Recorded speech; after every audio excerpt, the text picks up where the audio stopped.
Kweziphambili emininje lithabathisile kwakhona ngalentsasa uzengezengo letyala lokubulawa kwasenzo meyiwa kwinkundla ephakamileyo mhla Gauteng ePitoli. This launch is a very special one for us and this nation. As you will no doubt agree with me, no one general election is the same as another.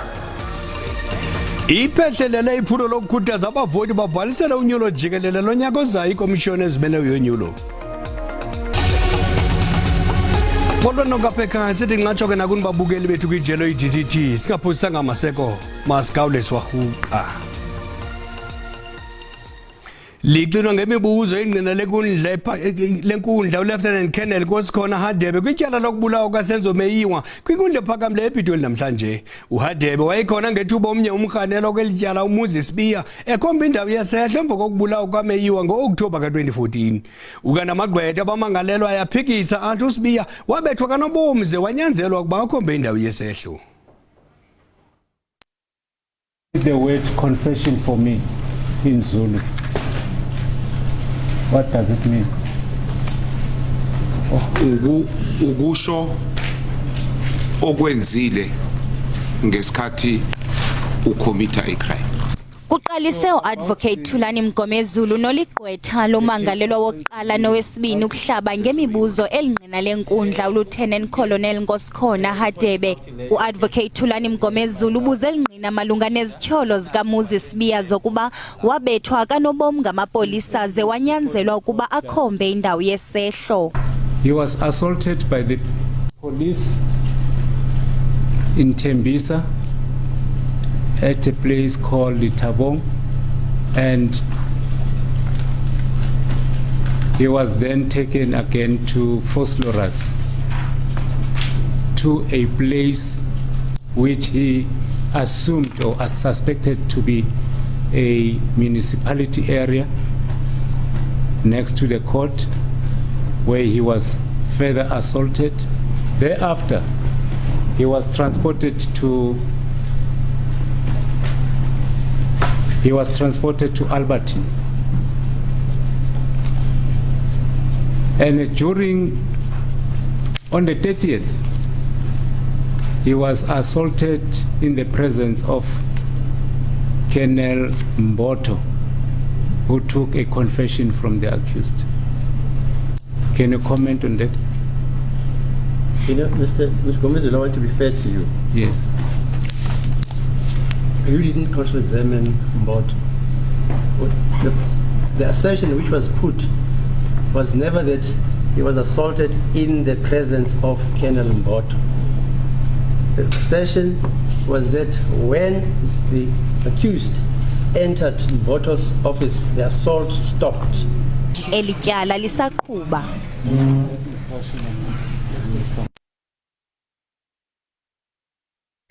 Isungule iphulo lokubhalisela unyulo ikomishoni yonyulo ezimeleyo eMidrand eGauteng namhlanje. Inqwalasela eliphulo kokufumana abavoti abasebatsha abafanelekileyo ukuba babhalisele unyulo lonyaka uzayo.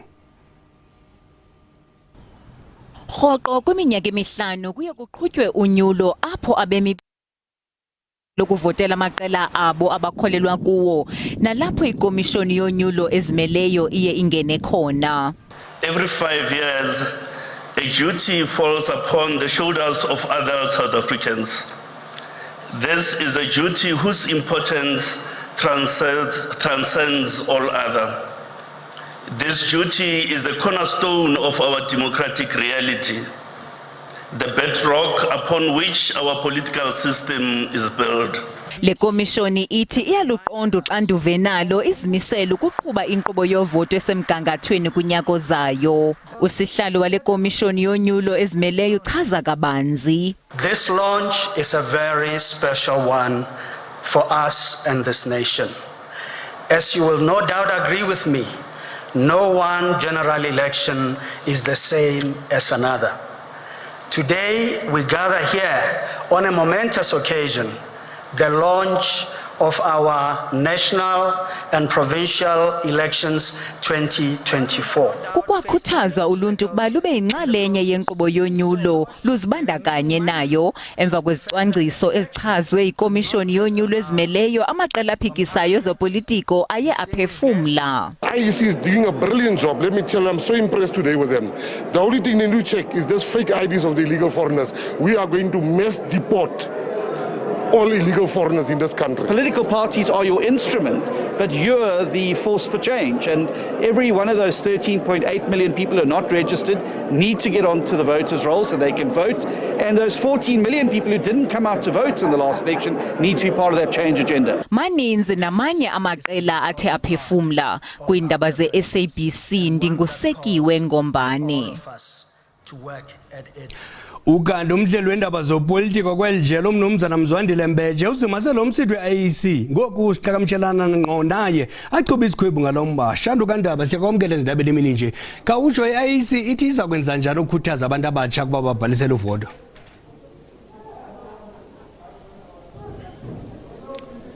Sibonge kakhulu kuwe siyavuya sibonge futhi sibingelele nakubabukeli nebala njoba lomcimbi uqalile namhlanje umcimbi obalekile kakhulu lona ngoba usho ukuthi ke sekuqala kumkhankaso wokhetho ukhetho oluza nini na ukhetho oluzoza ngonyaka ozayo ngo2024 iIEC okuyiyona inhlangano ke ebhekele ukhetho lwaseNingizimu Afrika ibizo kwethula lolu daba namhlanje ke ukuze ke itshele abantu baseNingizimu Afrika ukuthi yini ehlele ukuthi iyenze kusuka manje kuze kufike ngesikhathi lapho ukhetho luyomenyezelwa khona. Uzokhumbula ukuthi enye into ebalekile abayishilo ukuthi ngeweekend ye-18 ne-19 November i-weekend leyo lapho bonke abantu okuzocelwa khona ukuthi bephume beyobhalisa baningi abantu abangakabhalisi okumele ukuthi babhalise. Uzokhumbula phela ukuthi emva kweminyaka emihlanu abantu abaningi babe sibekwazi ukwedlulela esigabeni sokuthi ke bengavota. Ingakho ke i-IEC ikhuthaza ikakhulukazi abantu abasha. Akugcine ke lapho futhi i-IEC siqalile futhi nangezinhlelo zazo zokuthi ke ikhuthaze ngisho namaqembu ezepolitiki ukuthi nawo ekhulume nabantu ngoba phela ekupheleni kosuku laba abantu bazobe bevotela amaqembu ezepolitiki. Izophinda ke futhi ikhulume kakhulu lokhu ngokwejwayelekile i-IEC iba nezimpela sonto ezimbili kuba eleka November bese kuba enye ezokwenzeka phambi kokuthi ukhetho lumenyezelwe. Okwamanje ke siyazi ukuthi ukhetho asikazi ukuthi lizoba nini kodwa mangabe sibheka ukuthi le term yalelihlandla leminyaka emihlanu izophela nini izophela ngoMay okusho ukuthi ke sinomqondo ukuthi mhlambe ukhetho lizoba lapha phakathi kaMay nango-August.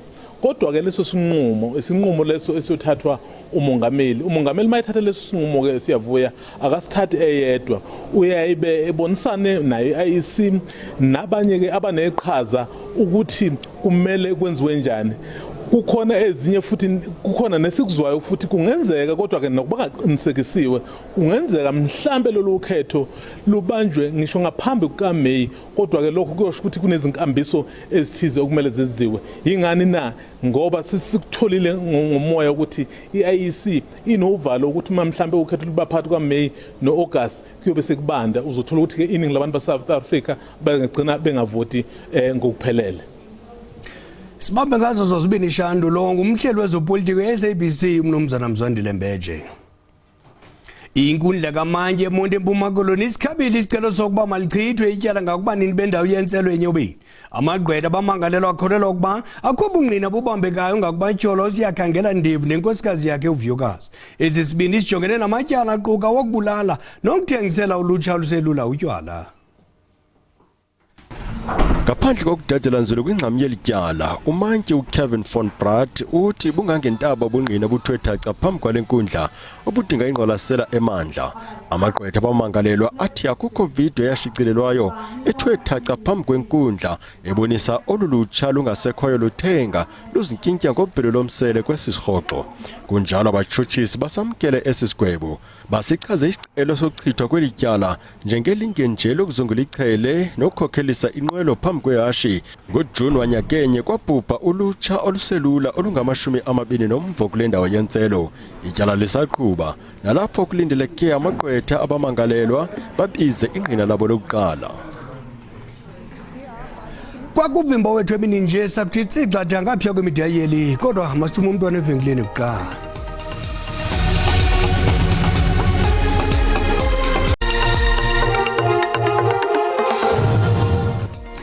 Usabukela indaba sasazwa ngqa kungaphambili jikelele SABC 1 nakwi-DTT uyakwazi ukuzibukela kwakhona izindaba ukuphela kwazo xa ufuna kwijelo le-YouTube ngokuthi SABC Indaba zesiXhosa.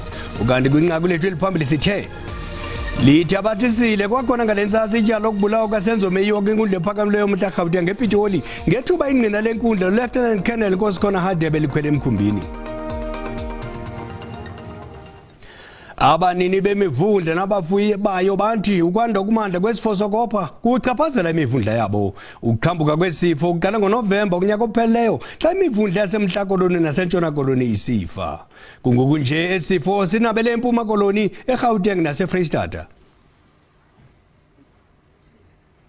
Luthwaxeka ngokumandla ufuyo lwemivundla nanjengoko uqhambuko olugqugqisayo lwesifo sokopha kwemivundla luqhubeka mbombozone zeli. Are very concerned about our endangered wildlife rabbits, ferals and hares. This is just not a disease that is going to fade away. We are going to believe that it's going to be here for forever, as it's a man-made disease. Abaninzi babhenele ekuzigcineni bucala kwimiqathango yokufikeleleka kwimivundla nakwimigqaliselo yokusebenza ukuzigcina bekhuselekile. It's very important to us. We walk through a footpath. When we walk into our rabbitry, we rinse our hands with a F10 solution. Before any work's being done, we work with our rabbits on a daily basis. Our vehicles get sanitized as soon as we get to our premises.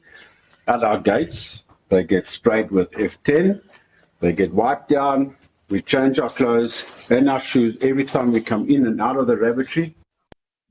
Ona izilwanyana ezichaphazelekileyo zingaqali ngokubonisa impawu ngokukhawuleza. Impawu ezixhaphakileyo ziquka umkhuhlane, ukungacaceli kutya, ukuxhuzula okanye ukukhubazeka phambi kokufa.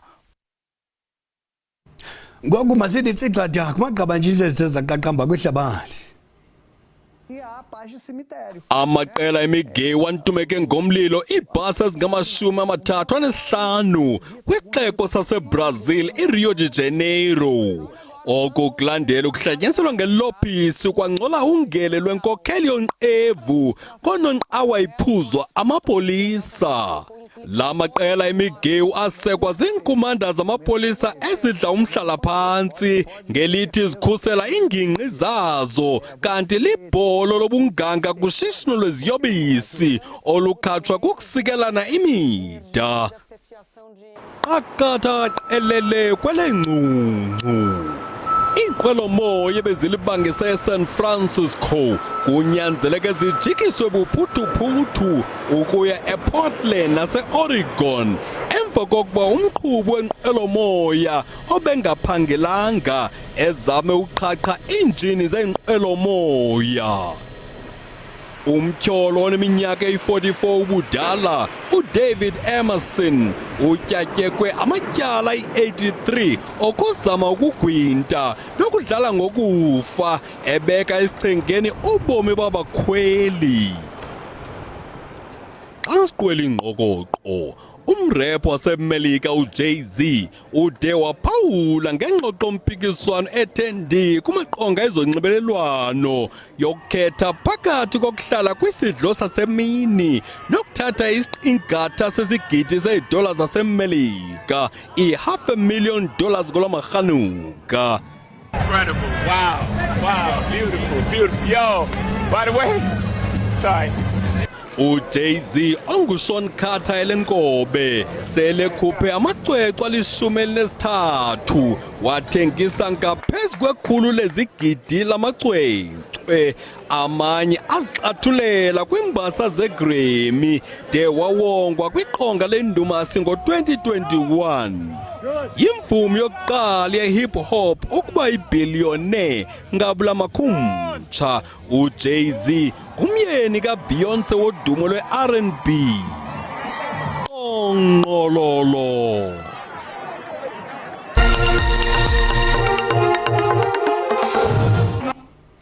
Kwezebhola elikhulu iKaizer Chiefs imkhombe kumnyango wayengene ngawo uMulefi Ntseki yafakwa Kelvin Johnson njengabambela mqeqeshi. Abalandeli bebhola elikhulu baphawule ngezinguquko ikhasi lethu leWhatsApp. Nandikhomba kwabaphetheyo ingxaki. Xa kutheni intoni enzima bangafuni umqeqeshi kulamazwe aphesheya. uKelvin Johnson akho nto awuzanayo kakhulu. Ewe yena eminye imidlalo uzayiwina akazufana noNtseki kodwa kuyinto ezidibene nendebe hayi mabalibale kuloo nto leyo. Ukuxoshwa komqeqeshi weKaizer Chiefs uNtseki angiboni kuzokwenza umehluko. Ngibona ngathi izoqhubeka nje ibe ukudla kwesibhaxu. Ngicabanga ukuthi kube isinyathelo esihle kakhulu esithi abaphathi beqembu ukuthi bemehlise uNtseki ngani ngoba vele thina abalandeli ayekho into abasiphathela njengoba iqembu lethu liqhubeka lidliwe njalo nje. Themba kwakuKelvin Johnson okokoko sikhala msasazo okoqalelo lonyaka kodwa isidima sethu siyabuya ngoku. Othukile amakhosi ayithoka amakhosi ayagowa. They are going through a lot. Niyagowa makhosi. Hayi kwalona nje izofana cause usizawusebenzisa kweza player bezisebenza so anathemba bekumele lo belikhona bamnikeze ichance qha. Ukumnyanyiswa kumalife bendiyilindele londo ngoba nakubafana abafana zangaqhubeka kuhle. uKelvin Johnson ndimnqanelela impumelelo kumakhosi amahle. Ayishemi iKaizer Chiefs. Ayiyabatshintsha kubuye uYesu umntaka bawo. Ngiyithi stop ngoku. Badlale qha bazimisela abantwana ayikho le. Mina ngiyathemba ukuthi uKelvin Johnson uzoletha izinguquko eziningi lana kuKaizer Chiefs nalabafana abaphuma ku-development abancane uzobanikeza ithuba elokuthi badlale ngoba bayalazi ibhola just nje bafuna ukuthi banikeze ithuba i-team izokhona ukuwina. Eyona nto endiyithanda kakhulu ngokuhamba kukatata uMulefi Ntseki kukuba ungena ezihlangwini zakhe owayesakuba lisekela mqeqeshi likaPeter Mosimane uKelvin Johnson. uPeter Mosimane usendleleni ezinatural. Inkinga kubukeka ngathi akuyona umqeqeshi ijulile kunalokho esikubonayo thina ngamehlo. Mhlambe kodwa mangaqhamuka umqeqeshi ongafana noPito umuntu ozoza nethimba lakhe angazuqokelwa ithimba mhlambe kungaba nomehluko. Iindaba zipheni mawethu into nje uchaba lixesha masihlangabeza umathangana esiphakela kwangolu likaphalo ngorhatya makube chuzi kubehele.